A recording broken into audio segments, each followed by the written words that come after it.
Friends, ఎలా ఉన్నారు? అందరూ బాగున్నారా? నేను మీ అమ్మ బంగారం. సండే స్పెషల్ కర్రీ ఏంటో తెలుసా మీకు? నేనైతే ఇంకో ఉల్లి పొరక అండ్ రొయ్యలు మన అమ్మ వాళ్ళు పంపించారు మా చిన్నమ్మ వాళ్ళతోటి. రొయ్యలు, ఉల్లి పొరక, టమాటీలు వేసి వండుతాం. ఎంతమందికి ఇష్టము ఇలా? ఎప్పుడైనా ట్రై చేశారా? నేను కర్రీ చేసి వీడియో పెడతా, చూడండి. ఓకేనా? ఉల్లి పొరక, రొయ్యలు మీకు చెప్దాం అనుకుంటున్నా. రొయ్యలు మాత్రం కంపల్సరీ వేయింపాలండి. కొంతమంది వేయింపకుండానే అలాగే వేసేస్తారు. వాటర్ నానబెట్టి అలా చేయకండి. కొంచెం ఇట్లా వేయింపండి. కొంచెం ఆయిల్ పోసుకోండి. కొంచెం ఆయిల్ పోసుకుంటే మంచిగా ఏగుతాయి. ఎర్రగా ఏగినాక వీటి ఏమన్నా తీసేసుకొని ఒక 2-3 సార్లు కడుక్కొని వేసుకుంటే బాగుంటే నీసు వాసన రాదనమాట. రొయ్యలు కంపల్సరీ వేయింపాలి. కొంతమంది వేయింపరు, ఆ టేస్ట్ పోతుంది, మళ్ళీ ఎందుకు వేయింపడం అని చెప్పి డైరెక్ట్ వాటర్లో నానబెట్టి వేసేస్తారు. కానీ అట్లా వేయకండి. కొంచెం ఆయిల్ పోసుకొని వేయింపుకుంటే మంచిగా అవుతుంది. సరే, ఇక ఆయిల్ పోస్తే ఇట్లా మంచిగా ఎర్రగా ఏగుతాయి. ఇంత బాగా వేగినాయి.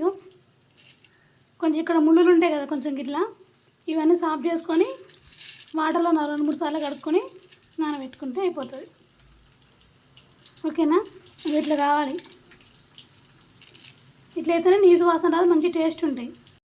కడాయి పెట్టుకొని కొంచెం కొత్తిమీర, కొంచెం కరివేపాకు, ఇంకా ఉల్లిగడ్డ ఇవి ఎర్రగా వేగినాక వేసుకున్నా. రొయ్యలు కొద్దిగా ఆయిల్లో వేగినాక నెక్స్ట్ ఉల్లిపొరకు ఉంది కదా, వేసేస్తా. ఉల్లిపొరక కూడా వేసుకున్నా. ఇది మొత్తం కొంచెం మగ్గినాక 2 టమాటాలు వేసి ఉప్పు కారం వేస్తా. ఓకేనా? ఉడికింది ఉల్లాకు. ఒక 2 టమాటాలు కోసేసి టమాటా కూడా మగ్గినాక ఉప్పు కారం వేస్తా.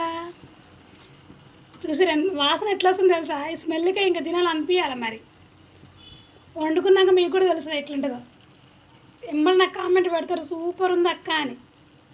టమాటా వేసేసుకున్నా. ఈ టమాటా కూడా మగ్గినాక నెక్స్ట్ కారం వేసేసుకుందాం. ఓకేనా? టమాటా వేసుకున్నా, టమాటా ఉడికింది కదా, ఇంకో కారం వేసుకున్నా. కొంచెం కారం కొంచెం మగ్గినాక కొంచెం లైట్గా కొంచెం వేసారు పోసుకొని మసాలా వేసుకొని దించుతా. దించి తిని చూస్తా ఎలా ఉందో టేస్ట్. ఓకేనా? అని ఎదురు చూసే నాకు ఇష్టమైన ఉల్లాకు రొయ్యల కూర రెడీ అయిపోయింది. ఇక తింటే ఏముంటుంది మామ, సూపర్గా తింటా ఉంటే తినాలనిపిస్తుంది. ఇక చూసుకో, తినేస్తా మరి. ఓకేనా?